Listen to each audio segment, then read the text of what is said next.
Dear students, in this video we are going to learn how to find out the argument of a complex number. Okay, suppose the complex number is given as z equal to x plus iy.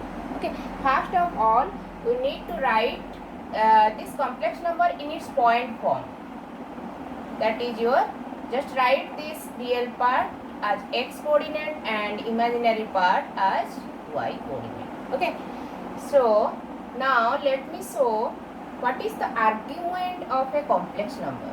Okay, this is your organ plane, this is your real axis, this is your imaginary axis, this is your origin. Okay, so we have to first locate the point xy in this organ plane. Suppose that point is here. Suppose this is your x unit and this is your y unit. That means the point xy is here. Okay, and denote this point as P. That means this point represents this complex number x plus iy in the organ plane. Now just join this origin with the point P. Then you can find a line segment OP. Then what is the length of this line segment? That is R, which is nothing but your modulus of Z. Okay. Then what is the argument of this complex number? The argument is the angle made by this line OP with the positive direction of x-axis. That means this angle. Right? Let us represent this as theta. That means theta equal to your argument of z. And this argument theta varies from minus pi to pi. Okay, minus pi to pi. That means if this is your real line, this is 0, this is pi, means 180, this is minus pi, then the value of the theta argument lies between minus pi to pi. It may be pi by 2, it may be minus pi by 2, okay, it may be pi by 6, okay, etc. So now let us know how to find out the argument of this complex number. Okay, this is your x, y, real axis, imaginary axis. Okay, this is the first quadrant, second quadrant, this is the third quadrant, this is the fourth quadrant. First of all, we need to locate where in which quadrant this point lies. Okay, if this point lies in the first quadrant, then the argument theta is equal to alpha. Okay, what is theta?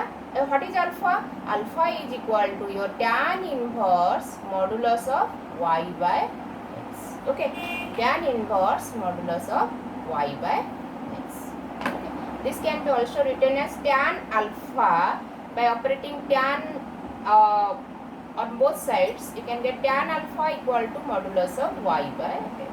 Okay, you can use this formula so that you can easily find out the value of alpha. Okay, so if the point lies in the first quadrant, the argument is equal to alpha. If the point lies in the second quadrant, then the argument is theta, that is theta is equal to pi minus alpha. If that lies in the third quadrant, then the argument theta equal to alpha minus pi. Okay, and if the point lies in the fourth quadrant, then theta is equal to your minus alpha. Okay, theta is equal to minus alpha. So let me explain by doing a simple example.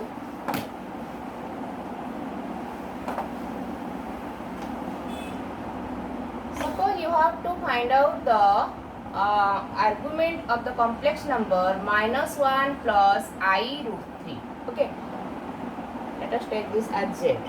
Okay, so in the point form, the complex number is minus 1 root 3. Okay, and this is a point in the second quadrant where the x coordinate is negative and y coordinate is positive. Okay, so as the point lies in the second quadrant, so the argument, we can find out the argument by using this formula, theta equal to pi minus alpha.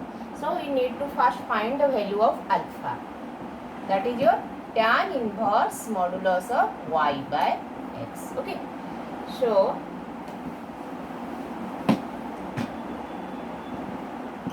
tan alpha equal to modulus of y by x. What is your y? Y equal to root 3. What is your x? X equal to minus 1. And this will give you root 3. Okay. That means tan alpha is equal to root 3. Now remember the measure of the angle, so that tan of that angle is root 3. That means your tan 60 equal to root 3. So you can write tan 60 in place of root 3, and 60 in the radian form is pi by 3. Okay. Then by operating tan inverse on both sides, you can get alpha is equal to pi by 3. Okay. Now you have to find out the argument by using this formula. That is theta is equal to pi minus alpha.